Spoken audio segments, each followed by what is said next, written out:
Bonsoir à toutes, bonsoir à tous, bienvenue dans ce Facebook Live tout à fait exceptionnel en direct depuis la caserne de pompiers de Nouvion-sur-Meuse dans les Ardennes. Ça fait longtemps qu'on prépare cette émission et on est très fiers de vous la proposer ce soir en direct avec de très nombreux invités pour rendre hommage à cette profession, pour rendre honneur à ces sapeurs-pompiers qui œuvrent H24 quasiment sur les Ardennes et sur toute la France d'ailleurs. Donc on va parler de ce soir. Vous allez pouvoir poser aussi vos questions en live dans les commentaires. Vous connaissez la mécanique, hein, vous pianotez sur votre smartphone, votre PC ou votre tablette. Alors, il y a beaucoup de monde autour de moi, comme vous pouvez le constater. Il y a des jeunes sapeurs-pompiers, il y a des sapeurs-pompiers volontaires, des sapeurs-pompiers professionnels.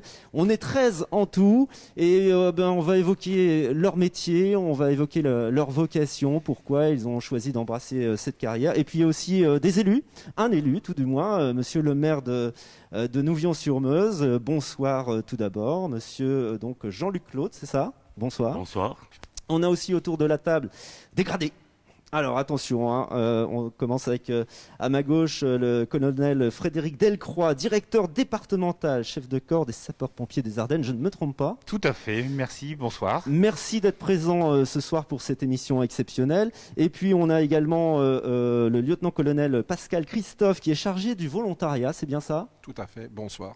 Et puis voilà, une grappe de sapeurs-pompiers, des hommes et des femmes que vous avez peut-être rencontrés un jour, que vous avez salués, que vous avez vus.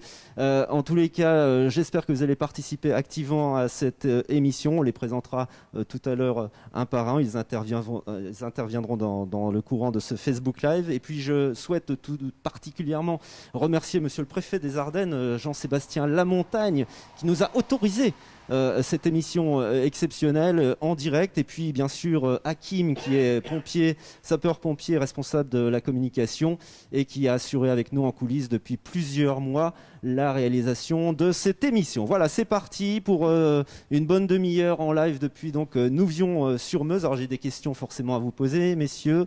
On va parler d'abord du service départemental d'incendie et de secours des Ardennes, qu'on connaît sous le nom de SDIS. L'émission d'abord du SDIS, est-ce qu'on peut les rappeler succinctement, mon colonel ? Alors l'émission du SDIS, c'est bien évidemment assurer la protection des personnes et des biens et la protection contre l'environnement. Voilà, c'est défini par le Code général des collectivités territoriales et c'est ce qui fait le fondement de l'action de tous les sapeurs-pompiers de France. Un élément sémantique. Quelle est la différence entre un sapeur-pompier et un pompier ? C'est pareil ou qu'est-ce qu'on doit dire ? Oui, alors de façon étymologique, on dit sapeur-pompier parce qu'à l'origine, la création des sapeurs-pompiers venait du génie. Donc le génie au niveau des militaires était des sapeurs, comme vous avez d'ailleurs à Charleville le 3e régiment de génie. Donc c'était la même souche, la même branche historique. Mais on a cultivé tout ça pour dire qu'aujourd'hui on est des sapeurs-pompiers et qu'effectivement on peut dire pompiers d'une manière générale plus aujourd'hui. Voilà. Les pompiers sont-ils des militaires ? Alors non, pas tous. Pas tous. La preuve, il y en a. Le bataillon des marins-pompiers de Marseille, la brigade des sapeurs-pompiers de Paris, 2 unités militaires qui historiquement ont été créées pour assurer les missions que nous assurons, nous, pompiers civils, entre guillemets, fonctionnaires publics territoriaux dans l'ensemble des 101 départements de France. Et donc aujourd'hui, on voit cohabiter des pompiers militaires dans ces 2 entités, des pompiers civils dans l'ensemble du reste des départements, et on a aussi des pompiers forestiers, par exemple, dans certains départements qui, eux, n'ont que la mission de s'occuper des feux de forêt, par exemple. Et on a aussi des unités de formation de la sécurité civile qui s'appellent les UISC, qui eux sont des militaires, mais dont la seule vocation est de s'occuper de tâches de sécurité civile. Vous les voyez régulièrement quand il y a bien sûr des renforts sur les feux de forêt, sur les inondations, comme malheureusement il y a eu là dernièrement dans le 06, dans les Alpes-Maritimes. Et donc on a ces jeunes qui sont donc des engagés militaires, mais dont la seule vocation n'est pas de porter une arme, mais de défendre et de nous aider à côté des collectivités territoriales. Alors on a déjà de très nombreuses réactions qui arrivent. Merci d'intervenir. Cette émission n'est pas à sens unique. N'hésitez pas. Je salue Laurent Hanus qui nous dit bravo pour votre courage. Maurice Jangou, un salut amical à nos soldats du feu, un corps indispensable au service de la population. Et puis on est regardé aussi depuis la Belgique, puisqu'on est un média de l'Ardenne belge et française. Et Claude Barbier vous salue les collègues pompiers de Philippeville depuis la Belgique. Voilà. Avec lesquels on travaille très régulièrement et que je salue également, parce que cette collaboration transfrontalière est vraiment aussi à souligner. Alors, mon colonel Pascal Christophe, à ma droite, on va se poser des questions très pratiques, très pragmatiques ce soir. Si je compose le 15, si je compose le 18, j'arrive au SDIS ? Alors, si vous faites le 15, vous arrivez donc au centre d'appel des urgences de l'hôpital de Charleville-Mézières. Et si vous faites le 18, vous tombez au centre de traitement de l'alerte à Prix-les-Mézières, donc à l'état-major du SDIS des Ardennes. Alors les missions, on les a évoquées un petit peu tout à l'heure, bien sûr le secours à la personne, mais aussi lutter contre les périls ou conséquences d'accidents de toute nature. Vous avez vraiment un éventail très très varié d'activités. Tout à fait, mais il est à souligner que le secours à la personne représente à ce jour notre activité la plus importante. C'est plus de 80% de nos interventions sur l'ensemble du territoire ardennais, mais également sur l'ensemble du territoire français, où c'est le secours à la personne qui occupe la plupart de nos interventions de jour comme de nuit. Quel numéro il faut composer pour quel type de prise en charge entre le 15 et le 18, pour être un peu plus précis si on affine? Alors, il est à noter que quel que soit le numéro que l'on fait, si l'on fait soit le 15 ou soit le 18, il y a une interconnexion. Et là, si l'intervention est du domaine sapeur-pompier, le 15 va nous transmettre la mission et inversement. Alors là, je dirais le 15, c'est pour les malaises à domicile et tout ce qui est sur la voie publique, il est préférable de composer le 18. Ou alors le 112, comme oui, on est est regardé. Exactement. En 2019, quelques chiffres, plus de 55 000 appels reçus, 17 000 interventions rien que sur les Ardennes. Beaucoup de missions pour nos sapeurs-pompiers. Il y a beaucoup aussi d'appels inutiles, on va le redire encore une fois, qui ne rentrent pas dans le cadre de votre activité, de vos missions dédiées aux sapeurs-pompiers. Est-ce que les nids de guêpes et le chat coincé dans un arbre, ça rentre encore dans le cadre des missions des pompiers ou c'est fini cette affaire? Alors, les nids de guêpes, c'est fini, sauf s'il y a une notion d'urgence, peut-être d'urgence au niveau des écoles, au niveau des centres aérés, où là on intervient. Sinon, donc on dirige, on demande à la personne de consulter les pages jaunes pour faire intervenir des spécialistes sur les nids de guêpes. Si vous venez de vous connecter, bienvenue à bord. On est en direct depuis la caserne de sapeurs-pompiers de Nouvion-sur-Meuse, une caserne qui vit H24, et n'hésitez pas donc à poser vos questions. On évoquera avec les jeunes aussi pourquoi ils ont choisi de devenir pompiers volontaires tout à l'heure, et pourquoi pas vous aussi, vous envisagez de devenir pompier volontaire. On a besoin de bras, on a besoin de vous, donc on va tout savoir. Vous allez tout savoir avec nos intervenants autour de cette table. Je jette un petit coup d'œil sur le chat. Michel Tinan, bravo à tous les pompiers de France et de Belgique. Oui, effectivement, c'est le 112 en Belgique, ou le 911 et le 114. Qu'est-ce que c'est que ça? Alors là, j'ai pas tous les... Le 911, c'est pas aux États-Unis, ça? Alors si, effectivement, c'est un numéro anglo-saxon, donc oui. C'est pas chez nous. Et le 114, c'est effectivement un numéro d'appel d'urgence, mais qui correspond aux sourds et malentendants.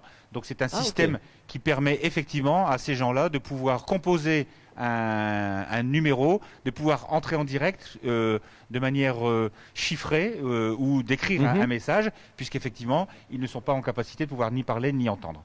Mon colonel, vous parliez tout à l'heure des rapports transfrontaliers entre les pompiers, notamment sapeurs-pompiers belges et sapeurs-pompiers français. Il y a des partenariats particuliers, notamment avec la centrale nucléaire de Chaux. Vous avez des accords, je suppose. Donc, vous travaillez comme ça en mutualisation de moyens avec la Belgique? Alors bien sûr, aujourd'hui, aucun risque ne suit la frontière qui a été tracée entre les deux pays. Donc on a bien sûr mis en place des conventions qui permettent de pouvoir faire partir les secours de part et d'autre de la frontière sans aucune difficulté. C'est-à-dire que s'il y a un feu de maison sur JV, on peut très bien faire venir des engins en complément qui viennent de Belgique pour pouvoir nous aider à contenir l'incendie si on n'en a pas assez. De même que quand on a une intervention en Belgique, on peut très bien aller donner un coup de main et un renfort à nos collègues s'ils en ont besoin.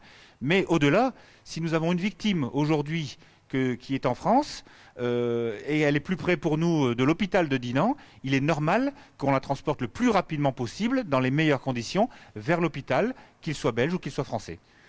Eh bien, tout le monde est dithyrambique, hein. Vous pouvez continuer. Je vois plein de cœurs qui jaillissent sur le chat. Continuez à envoyer des pouces et des cœurs pour nos sapeurs-pompiers. Ça vous fait chaud au cœur. Et les commentaires, eh bien, sont toujours enthousiasmants. C'est toujours ça, les sapeurs-pompiers. Évidemment, on en a énormément besoin. Sans vous, on serait dans des difficultés incroyables. Denis nous dit ils maintiennent de vraies valeurs de la France, bravo à eux. Laurent Abrille, un grand bravo à tous nos pompiers ardennais qui mériteraient bien d'avoir une prime Covid eux aussi. Message est lancé. Céline, coucou. Alors, on va continuer un petit peu avec aussi aborder le sujet d'avoir une caserne au sein de sa commune. Pour vous, monsieur le maire, Jean-Luc Claude, c'est une fierté et puis c'est important. Bien sûr que c'est une fierté. Je voudrais déjà vous dire tout le plaisir que j'ai à vous accueillir ce soir pour votre émission, vous remercier d'avoir choisi Nouvion-sur-Meuse, souhaiter la bienvenue aux représentants du SDIS des Ardennes. Vous savez, la commune de Nouvion a toujours été très proche de ses sapeurs-pompiers, mais il y a quelques années, quand les locaux communaux se sont déclarés, on va dire, insuffisants pour héberger un centre de secours digne de ce nom, la priorité de la commune a été d'offrir un terrain pour que le SDIS bâtisse les locaux que vous découvrez ce soir. C'était la première mission, faire en sorte que nos sapeurs-pompiers volontaires, puisqu'on parle de Nouvion-sur-Meuse, soient hébergés dans de bonnes conditions. Ensuite, cette caserne, il faut la faire vivre. Il faut que nos sapeurs-pompiers puissent l'utiliser dans de bonnes conditions, puissent faire de la formation, puissent faire également, on va dire, des activités physiques. Et c'est pour ça que nous nous efforçons, à travers le complexe sportif qui est voisin, à travers le COSEC, leur offrir la possibilité de parfaire leurs conditions physiques. Vous dire également que cette caserne, elle a la particularité d'avoir des locaux dédiés aux jeunes sapeurs-pompiers, qui se forment en vue de devenir sapeurs-pompiers peut-être professionnels, sans aucun doute volontaires. Et Nouvion-sur-Meuse a également la particularité, avec le collège du Val-de-Meuse qui est voisin, parce qu'il se situe à quelques dizaines de mètres de là, d'avoir une section JSP. Et le maire qui vous parle ce soir est fier d'avoir ces sapeurs-pompiers à Nouvion-sur-Meuse, et la collectivité que je représente aujourd'hui fait tout pour qu'ils s'épanouissent dans le cadre de leur vocation. Merci pour ce message, très beau message, monsieur le maire. Alors il y a aussi des entrepreneurs qui aident d'une certaine façon les sapeurs-pompiers, mais de fort belle façon. Alors on va retrouver juste en face de moi Dominique Manderier, qui est chef d'entreprise de DM Nettoyage. Et lui, il met à disposition, je crois, des bâtiments pour que les sapeurs-pompiers puissent s'entraîner. C'est bien ça, Dominique ? Oui, c'est ça. Je prête mes bâtiments pour qu'ils puissent s'entraîner, et j'emploie aussi des pompiers dans la société au quotidien. Alors, comment ça se passe justement, le quotidien? Vous leur permettez d'avoir des plages horaires très souples? Ils peuvent partir à tout moment, parce qu'évidemment, oui. Quand il y a un incendie, quand il faut rendre service à une personne, il faut sauver des vies, ils peuvent partir à tout moment pendant le travail. Donc vous, comment vous organisez? Comment ça se passe au quotidien? On s'organise à la demande, si besoin l'est, de la caserne, s'il y a des absences ou il manque pour des départs. Donc je les rends disponibles. D'accord. Voilà, Et à tout moment. pourquoi vous avez fait ça? Quelle a été votre démarche initiale? Pourquoi vous avez fait cette action? Ça va dans les deux sens. Moi, j'ai des pompiers qui sont formés régulièrement pour le secourisme, pour protéger mes bâtiments, etc. Et de l'autre côté, je rends l'appareil en prêtant ou en mettant à disposition le personnel. Ok, voilà. Je jette un petit coup d'œil sur le chat. Franck Rémy, félicitations à tous les pompiers de Charleville-Mézières dont je fais partie depuis 30 ans volontaire. On est tous soudés. Apporte-nous un peu plus de témoignages, Franck, et puis n'hésite pas à poser des questions qui peuvent être pertinentes à nos invités ce soir. Je vous rappelle qu'on est en direct complet depuis la caserne de sapeurs-pompiers à Nouvion-sur-Meuse dans nos belles Ardennes. Bravo Franck, je suis fier aussi. Coucou à tout le monde, etc., etc. Continuez à réagir dans les commentaires et n'hésitez pas surtout à poser une question. On va donner la parole maintenant un petit peu à nos jeunes qui sont autour de nous, autour de cette table. Tout d'abord, alors j'ai des statistiques là entre les sapeurs-pompiers professionnels et sapeurs-pompiers volontaires.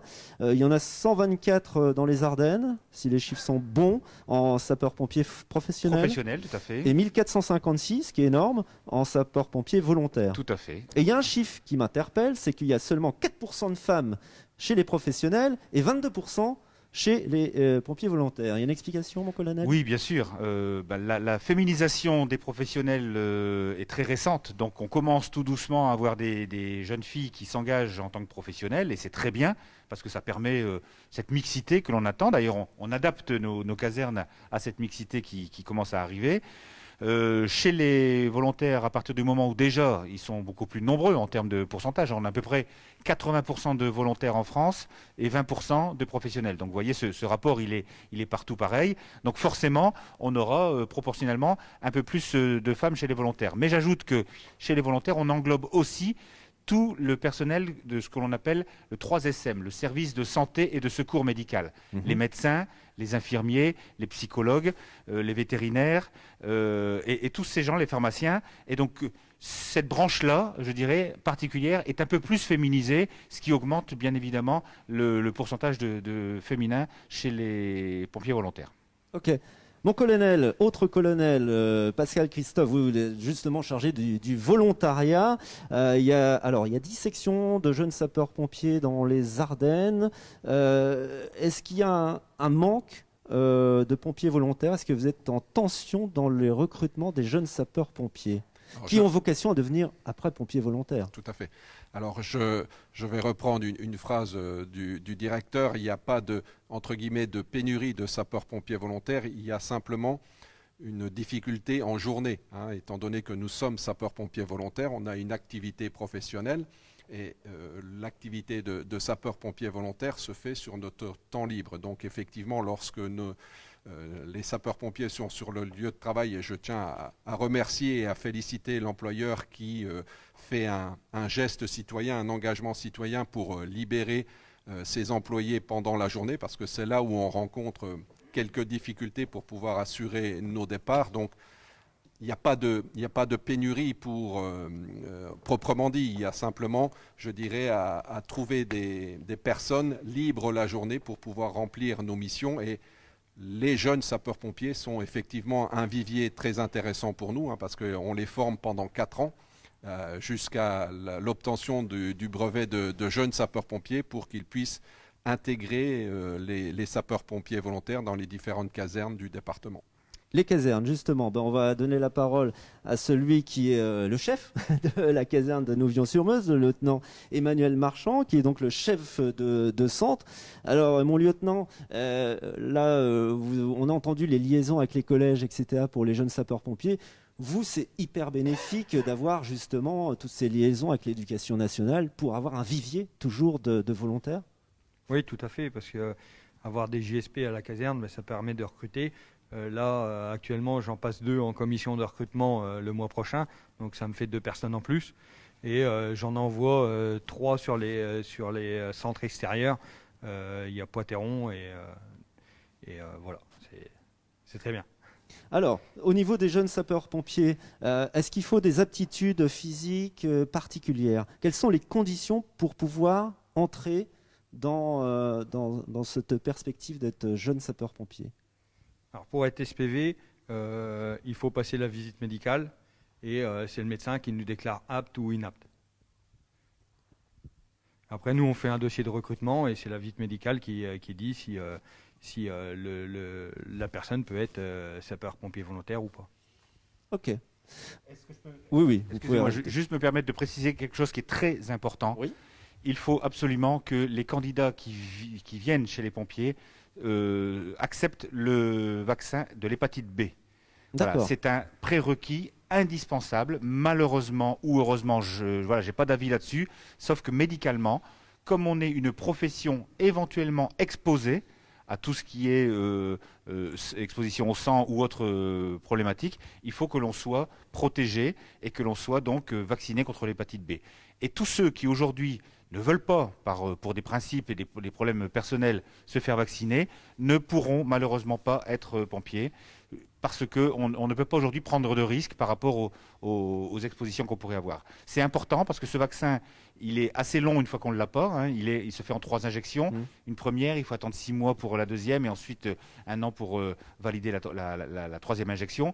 Mais à partir du moment où quelqu'un n'a pas été vacciné, il faut absolument qu'il le prenne en compte. Et de temps en temps, ça peut bloquer, ça peut être frustrant pour certains de dire j'ai pas été vacciné, je ne veux pas me faire vacciner, j'ai envie d'être pompier. Malheureusement, on ne pourra pas faire de dérogation. Voilà. Désolé, mais s'il y avait un critère sur lequel on ne peut rien faire, c'est ça. Tout le reste, et je tiens à le dire, on prend des femmes, on prend des hommes, on prend des grands, on prend des petits. On n'a pas besoin d'avoir des athlètes de haut niveau, on a besoin juste d'avoir des gens qui sont motivés.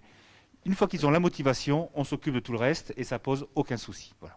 N'hésitez pas à intervenir, hein, manifestez-vous dans le chat. Justement, on parle de ces recrutements. Vous souhaitez devenir jeune sapeur-pompier volontaire, pompier volontaire, faire une carrière. Eh bien, posez les questions aux colonels qui sont là, aux sous-officiers et puis aux pompiers volontaires. D'ailleurs, on va leur donner encore la parole. Je jette un petit coup d'œil sur le chat. Alors, il y a Céline, moi j'aimerais bien apprendre les gestes du premier secours. Comment on doit faire ? Bah, tiens, on va poser la question à notre adjudant-chef, sous-officier, Eric Francisco, qui est sapeur-pompier volontaire, le temps que Hakim désinfecte le micro. Ah, j'ai confondu les têtes. Alors, mon adjudant, j'avais cette question, donc je vous la reformule.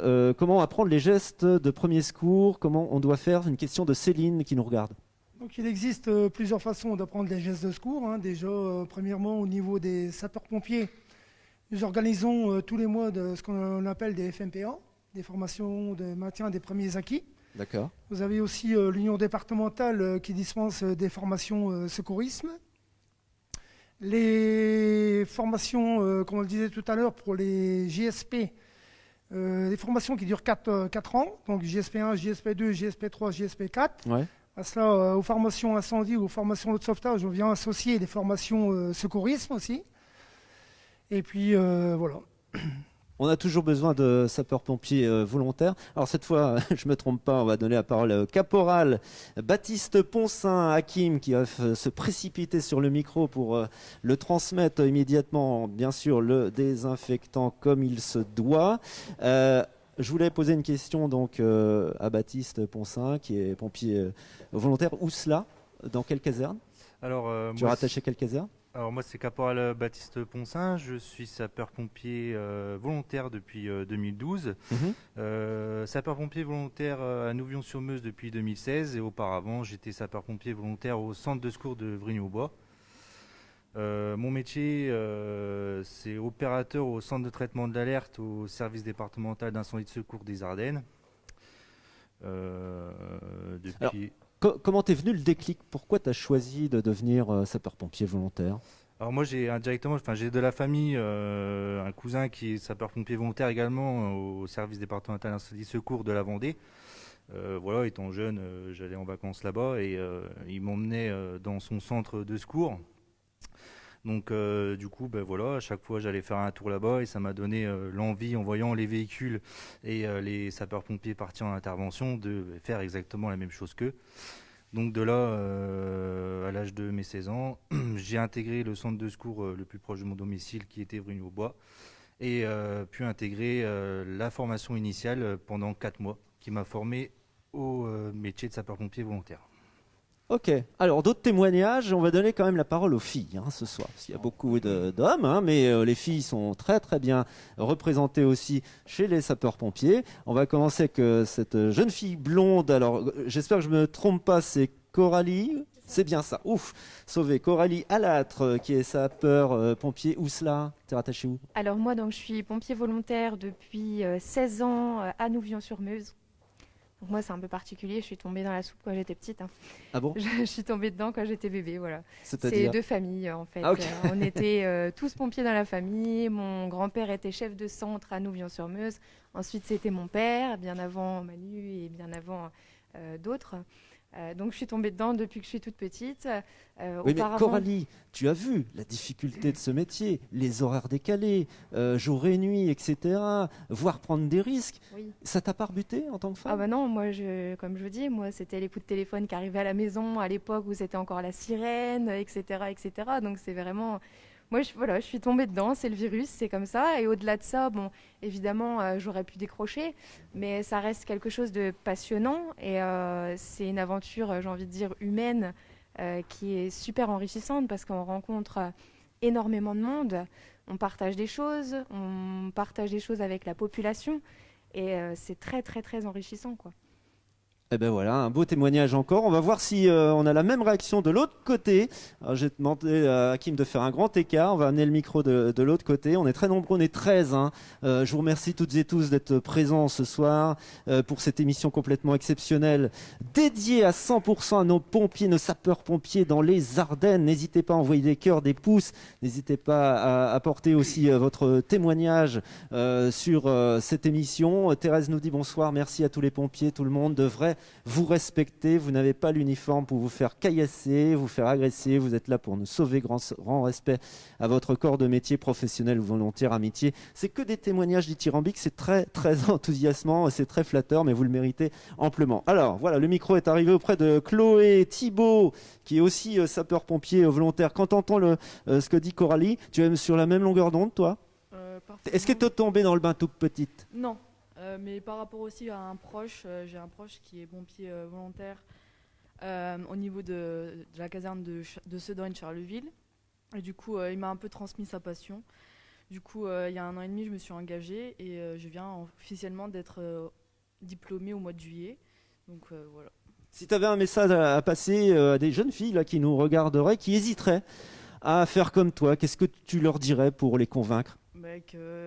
Tout le monde peut le faire, la preuve, j'y suis arrivée, donc je pense que si j'y suis arrivée, tout le monde peut y arriver avec une bonne volonté, on peut tout avoir.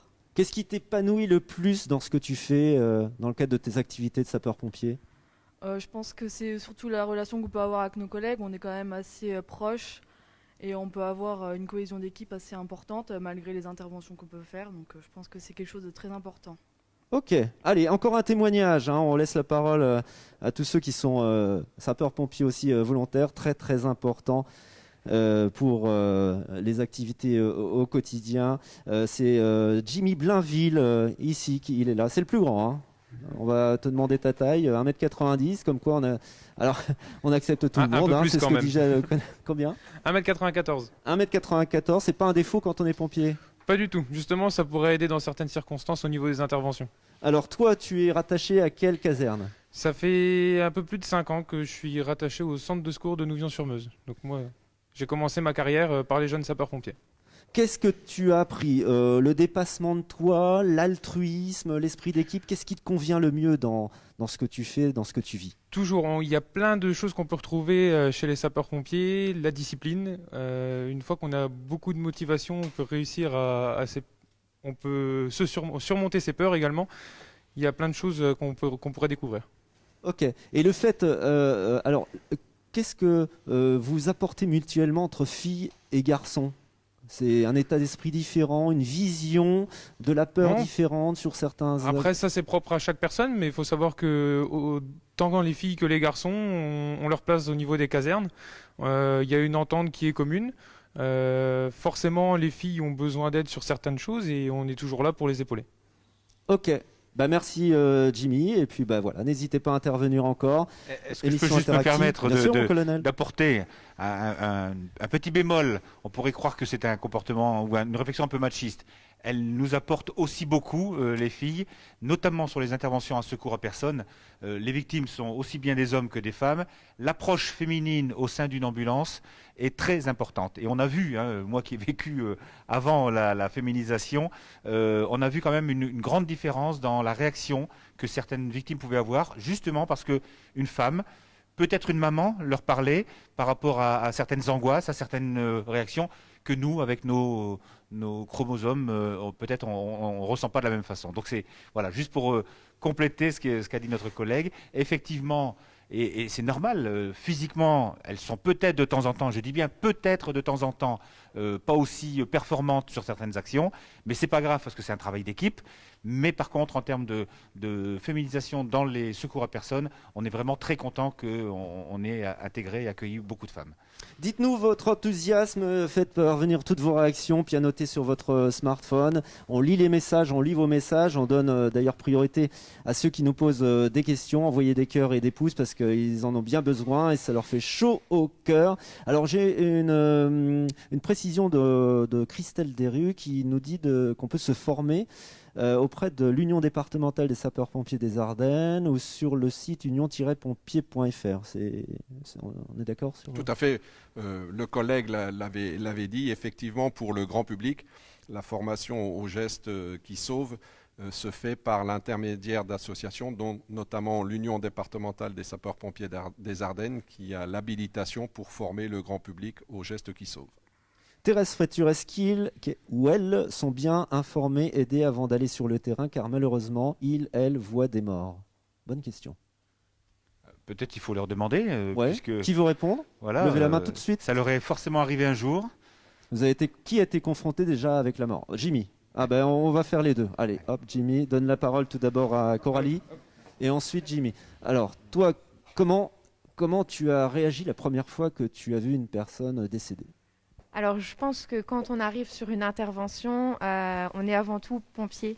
Et je pense qu'on ne se pose pas la question. On fonce, on y va. Et je pense que c'est plutôt en rentrant à la maison qu'on cogite parfois. C'est pour ça qu'il existe des débriefings quand on rentre d'ailleurs d'intervention. On a toujours un débriefing avec notre équipe où ça reste entre nous, etc.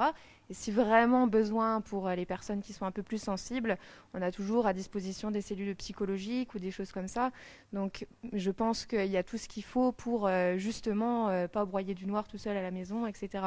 Mais je pense qu'avant tout, on ne réfléchit pas et on avance et on fait ce qu'on a à faire sur le moment. Est-ce que toi aussi, Jimmy, donc tu te confies à tes collègues? Est-ce que tu fais... Qu'est-ce que tu as fait la première fois? Moi, la première Comment fois, tu t'es comporté? Alors, on nettoie le micro, voilà, pour l'aseptiser. Merci. Moi, la première fois, forcément, c'est un peu une découverte. Donc, je me suis mis un peu en retrait par rapport à mes collègues. Je les ai laissés travailler. J'ai observé également un peu la scène et ce qui s'est passé. Comme l'a dit Coralie, en rentrant d'intervention, on en a discuté avec le sous-officier gradé qui était responsable de l'intervention.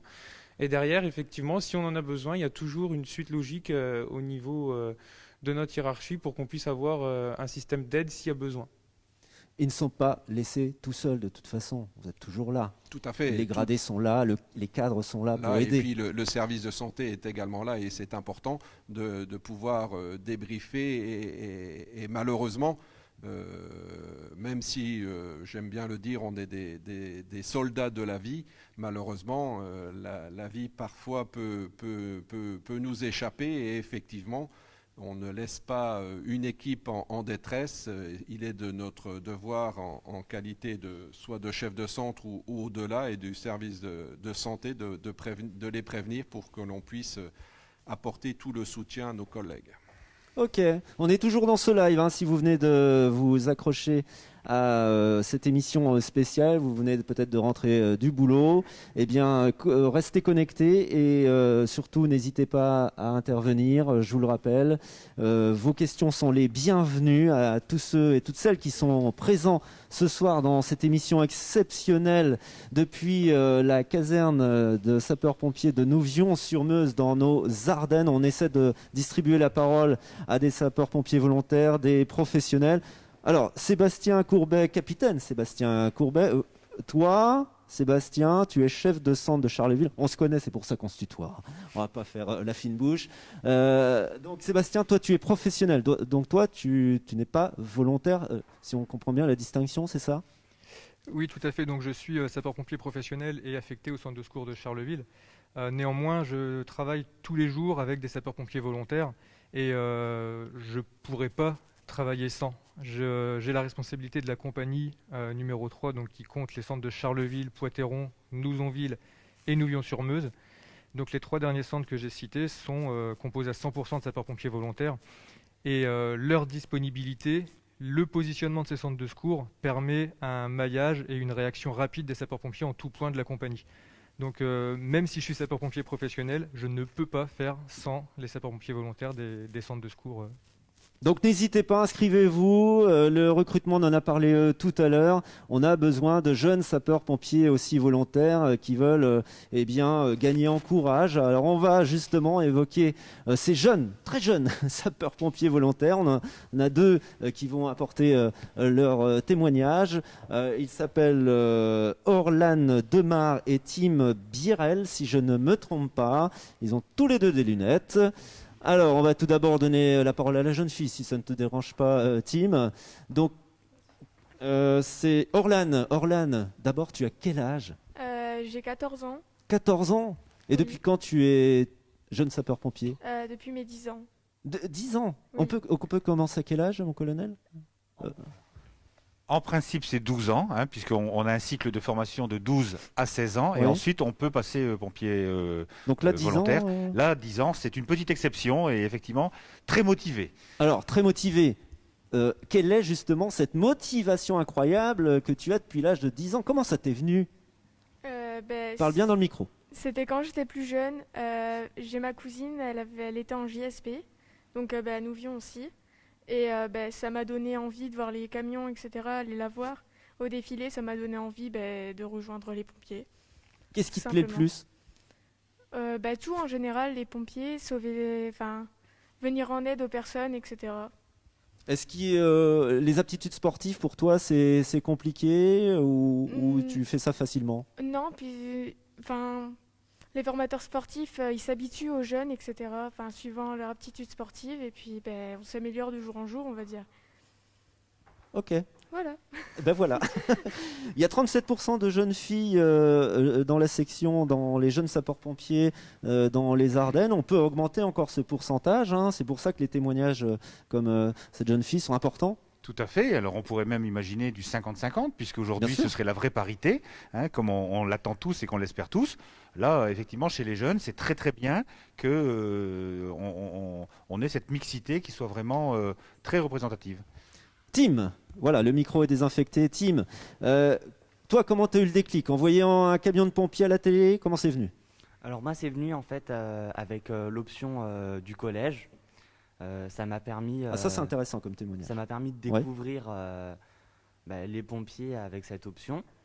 Mais j'avais déjà eu dans l'optique de devenir jeune sapeur-pompier, mais j'avais jamais eu l'occasion comme ça de prendre l'occasion. Ok. Et toi, alors, qu'est-ce qui fait que tu t'épanouis en ce moment avec cette activité dans le cadre de pompier? Qu'est-ce que ça t'apporte le plus? La confiance en toi? C'est plutôt apprendre de nouveaux gestes, de nouvelles techniques pour pouvoir aider plus tard d'autres personnes. Comment tu as réagi, comment tu réagirais? Je ne sais pas si tu as déjà vu quelqu'un en véritable souffrance, enfin voilà, dans une situation de détresse. Pour toi, comme disait Coralie, tu fais d'abord pompier, donc les gestes techniques en premier et après l'émotion, ou ça a été difficile au début de gérer ton émotion? Je suis jamais arrivé face à un cas Pas de encore. personne en détresse, donc Ouais. je ne sais pas. Tu trop. t'y prépares dans ta tête? Pas vraiment encore. D'accord. Et t'en parles, vous en parlez entre jeunes? Ça peut arriver. Ok. Donc si tu avais un petit message là à passer à ceux et celles qui nous regarderaient, qui voudraient faire comme toi, tu leur dirais quoi pour les motiver, pour enclencher le déclic? C'est une activité qui est ouverte à tous, qui permet d'apprendre énormément de choses, que ce soit sur le geste technique ou juste pour apprendre en fait. Ok.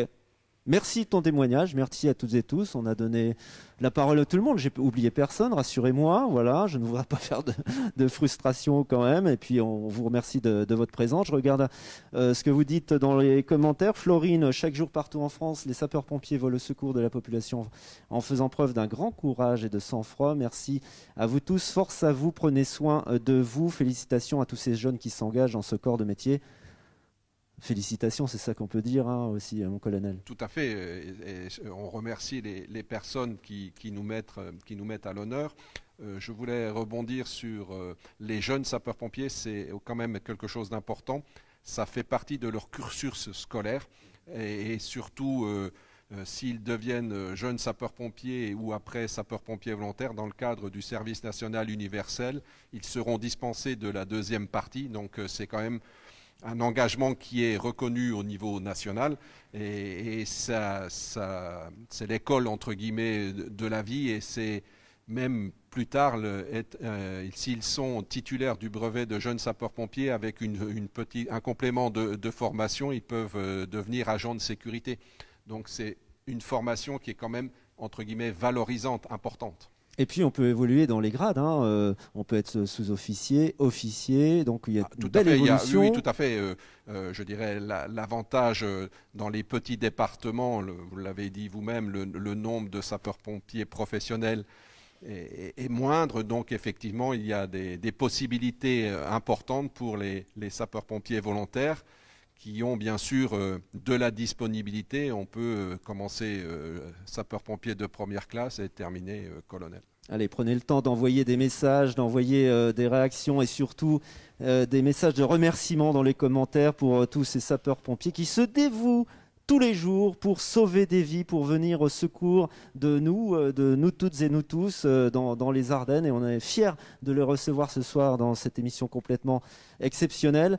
On va parler maintenant de toute autre chose, d'autre chose. On va parler de communication, parce que ça me semble important aussi de communiquer pour le recrutement. Et il y a eu, vous vous souvenez, en 2018, un clip qui est sorti, signé de Nassim Ifoura, qui est pompier volontaire sur Givet.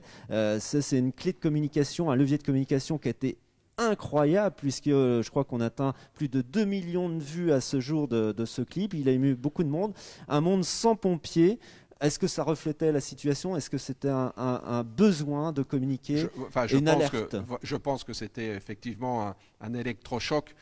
Comme le directeur et moi-même, on vous l'a dit tout à l'heure, il n'y a pas de pénurie, mais malheureusement, si... surtout on manque de disponibilité et malheureusement on peut refuser des départs ou des départs qui vont être faits dans un délai beaucoup plus long et c'est pour ça qu'il est, je le répète, je remercie l'employeur présent aujourd'hui qui libère sur le temps de travail ses salariés pour pouvoir apporter assistance à la population et c'était aussi pour faire prendre conscience à la population que il ne faut pas hésiter à venir frapper aux portes de nos casernes pour pouvoir remplir des missions. Et aujourd'hui, on a aussi la possibilité de s'engager sur une seule mission, en particulier le secours à personne. On peut se former uniquement sur le secours à personne, parce que, je le répète, c'est 80-85% de nos interventions. Donc ça ouvre un panel plus important de viviers pour pouvoir, pour la personne qui a peur, je dirais, des flammes, elle peut venir quand même chez nous pour pouvoir souscrire un engagement en qualité de sapeur-pompier volontaire et n'assurer que des missions de secours à personne. Vous êtes une centaine à nous regarder en ce moment. On vous remercie infiniment de suivre cette émission qui est très utile, très intéressante, surtout pour les jeunes qui veulent devenir sapeurs-pompiers. On est toujours dans le domaine de la communication. Je vais rester avec vous, Pascal Christophe. Vous êtes lieutenant-colonel, je vous le rappelle, chargé du volontariat. Alors, vous utilisez beaucoup les médias sociaux, Kim l'utilise au quotidien. Et puis, on a même une application, si je ne me trompe pas, qui est très utile pour les sapeurs-pompiers volontaires. Ça s'appelle MyStart, où on peut recevoir donc, des messages d'alerte et d'être disponible très rapidement, de savoir si on est disponible ou pas, c'est ça? Tout on peut l'expliquer un petit peu? Tout à fait, ça permet aux sapeurs-pompiers volontaires sur son lieu de résidence ou n'importe où de pouvoir se déclarer disponible et ça nous permet de pouvoir récupérer dans des délais très très courts de la disponibilité de nos sapeurs-pompiers volontaires. Et c'est une liberté, et il est important que le service départemental d'incendie et de secours travaille avec ces outils-là, avec les réseaux sociaux. Et je pense que le directeur aime la communication, et il est important que l'on soit connu et reconnu, parce que on touche avec ces réseaux sociaux la population. La preuve, on est là, il y a une centaine de personnes qui suivent cette émission, et je dirais aujourd'hui on ne peut pas passer à côté de l'utilisation de ces réseaux sociaux. Et puis c'est une valorisation et puis une implication très très importante pour le volontariat. Donc voilà, l'aspect communication me semble aussi essentiel pour montrer votre métier, vos activités et l'utilité sociale que vous avez. Thérèse Fréture nous dit pour les volontaires, est-ce qu'ils sont payés correctement, ainsi que pour les professionnels, car ils le méritent. Bon, on pourra aborder ce débat. C'est une très bonne question. Je remercie de l'avoir eu, parce que voilà, tout doit être dit et tout doit être clair. Aujourd'hui, on ne parle plus de pompiers bénévoles. Voilà, ça c'était avant, c'est-à-dire bénévolat, c'est quand les gens font une activité sans recevoir aucune rétribution. Aujourd'hui, que ce soit clair, les pompiers volontaires reçoivent des indemnités horaires pour compenser le temps qu'ils passent pour les pompiers. C'est pas beaucoup, ça varie de 8 € de l'heure à 11 € selon le grade. Voilà, vous voyez que c'est pas énorme, et en fonction du temps qu'ils passent, donc on les indemnise sur ce format-là. C'est un peu multiplié la nuit, le week-end, mais que les choses soient claires, c'est pas grâce à ça qu'on s'enrichit, simplement c'est le juste retour du temps qu'ils passent en se formant, en intervenant, en étant disponible et en astreinte chez eux. Ça veut dire qu'on se limite. On ne va pas à la piscine, on ne va pas faire les courses dans le grand magasin. On est quand même à disposition, parce qu'on sait qu'à tout moment, le bip peut sonner et qu'on doit pouvoir aller en intervention. Donc, c'est normal. Ce sont des petites compensations, mais ça permet simplement qu'on puisse dire, voilà, en fonction de ce que vous avez donné, vous avez une petite rétribution. Voilà, c'est uniquement pour ça que je voulais le dire, c'est qu'il n'y a pas de tabou, on n'a rien à cacher là-dessus. Et pour les professionnels, ce sont des fonctionnaires publics territoriaux qui ont un salaire avec des primes, qui compensent la dangerosité, la disponibilité permanente aussi de leur travail, et toutes les spécialités qu'ils ont à mettre en valeur. Donc le risque chimique, le risque radiologique, la plongée, le sauvetage des blêments, l'intervention en milieu périlleux. Donc toutes ces choses-là, conduire les grandes échelles, enfin, toutes ces choses-là aujourd'hui sont prises en compte dans le salaire et la rémunération des pompiers professionnels. On a abordé un certain nombre de sujets ce soir sur le recrutement, sur le métier de sapeur-pompier. On a distingué un sapeur-pompier volontaire de sapeur-pompier professionnel. Vous avez plein de témoignages. Ils étaient 13 sur cette mezzanine. Je vous remercie toutes et tous. Merci pour vos commentaires qui sont toujours élogieux. Et forcément, on ne peut être qu'élogieux parce qu'on a besoin de vous. Si vous n'existiez pas, je vous invite, si vous n'avez pas vu ce clip signé, magnifique clip de Nassim Ifoura, qui est lui aussi sapeur-pompier volontaire, comme quoi on a aussi des talents dans la communication. Et ce clip a été vu des millions de fois en France. Regardez-le, vous le retrouverez sur YouTube. Il s'intitule Un monde sans pompiers. Il est très émouvant et très très important. Allez, un dernier coup d'œil sur le chat avant de se séparer. Clément nous dit, alors hop, je vais faire la question en entier. Bonsoir, je suis arrivé en cours de cette émission très intéressante. Actuellement, je suis dans un autre SDIS en tant que pompier, en tant que volontaire. Est-il possible de faire opérateur CTA